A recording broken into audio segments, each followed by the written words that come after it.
Assalamualaikum warahmatullahi wabarakatuh. Perkenalkan, nama saya Azra Rifta Syazira Putri dari Prodi Teknik Geologi kelas B dengan NIM F1D 22342. Di sini saya akan menyelesaikan soal UTS Fisika Dasar dari Ibu Yoza Fendriani, SPD, MSI, tentang pengukuran. Yang pertama itu saya akan menjelaskan tentang pengukuran. Seperti yang kita lihat di PPT, pengukuran adalah suatu penentuan besaran dimensi atau kapasitas, biasanya terhadap suatu standar atau standar ukur. Pengukuran juga dapat diartikan sebagai pemberian angka terhadap suatu atribut atau karakteristik tertentu yang dimiliki suatu benda, hal atau objek tertentu menurut aturan dan formulasi yang jelas dan disepakati. Pengukuran memiliki dua unsur yang perlu kita ketahui, yaitu yang pertama adalah unsur besaran dan yang kedua adalah unsur pengukur. Pertama itu ada besaran.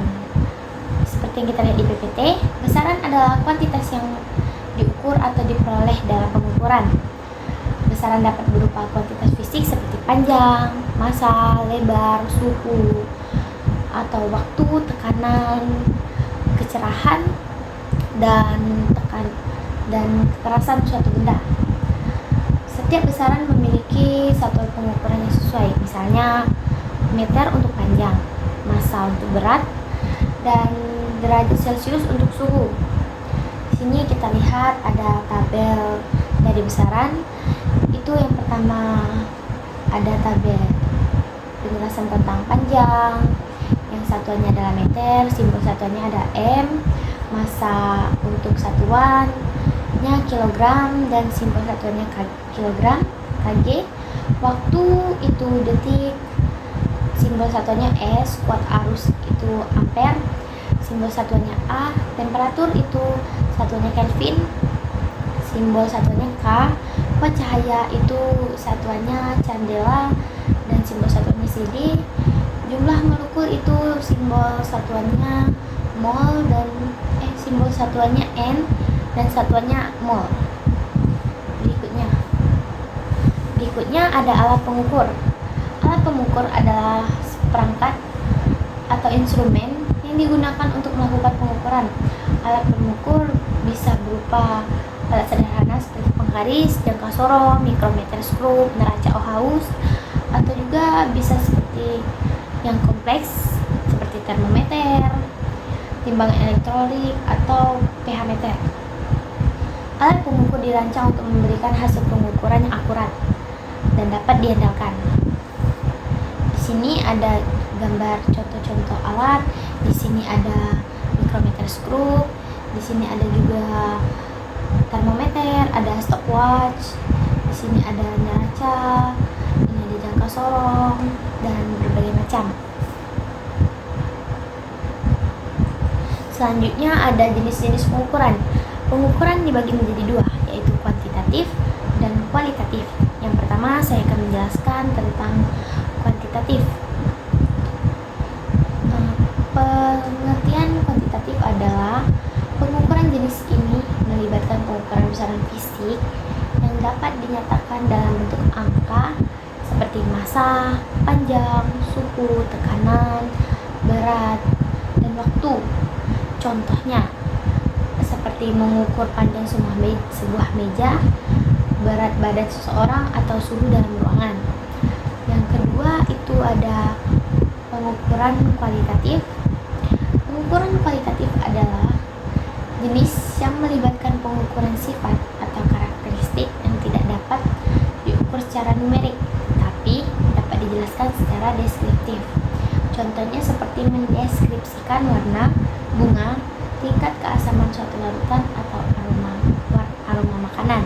Jadi intinya, kuantitatif itu adalah pengukuran sebuah fisik yang bisa dinyatakan dalam bentuk seperti kita lihat, yang bisa kita lihat seperti mengukur sebuah tebalnya buku menggunakan kronometer skrup atau menggunakan jangka sorong. Sedangkan kualitatif itu melibatkan pengukuran yang tidak bisa kita lihat, seperti tidak bisa kita lihat atau kita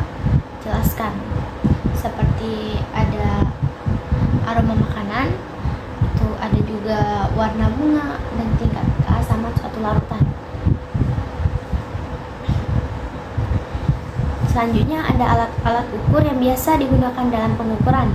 Yang pertama itu ada alat ukur penggaris. Biasanya digunakan untuk mengukur panjang atau jarak. Contohnya penggaris sekolah atau penggaris khusus dengan skala ukuran yang lebih presisi. Yang kedua itu ada jangka sorong. Jangka sorong adalah alat yang digunakan untuk mengukur panjang, ketebalan, atau diameter suatu objek dengan tingkat presisi yang lebih tinggi dibandingkan penggaris. Contohnya jangka sorong vernier atau jangka sorong digital. Jangka sorong ini tingkatnya lebih tinggi daripada penggaris. Seperti penggaris hanya bisa mengukur yang panjang yang tidak ukuran panjang, tetapi lebih akurat menggunakan jangka sorong. Selanjutnya ada timbangan. Adalah alat ukur massa yang digunakan untuk mengukur massa suatu objek. Contoh timbangan elektronik atau timbangan analog. Selanjutnya ada termometer. Termometer adalah alat yang digunakan untuk mengukur suatu suhu. Contohnya ada termometer digital dan termometer raksa. Kemudian ada alat pH meter. Digunakan untuk mengukur tingkat keasaman atau kebebasan suatu larutan. Contoh pH meter digital. Nah, pH meter digital inilah yang digunakan untuk mengukur suatu keasaman larutan di jenis kualitatif tadi. Kemudian ada alat ampere. Digunakan untuk mengukur besaran arus listrik. Contohnya ada multimeter digital yang dilengkapi dengan fungsi ampere meter. Sekian hasil presentasi materi pengukuran dari saya.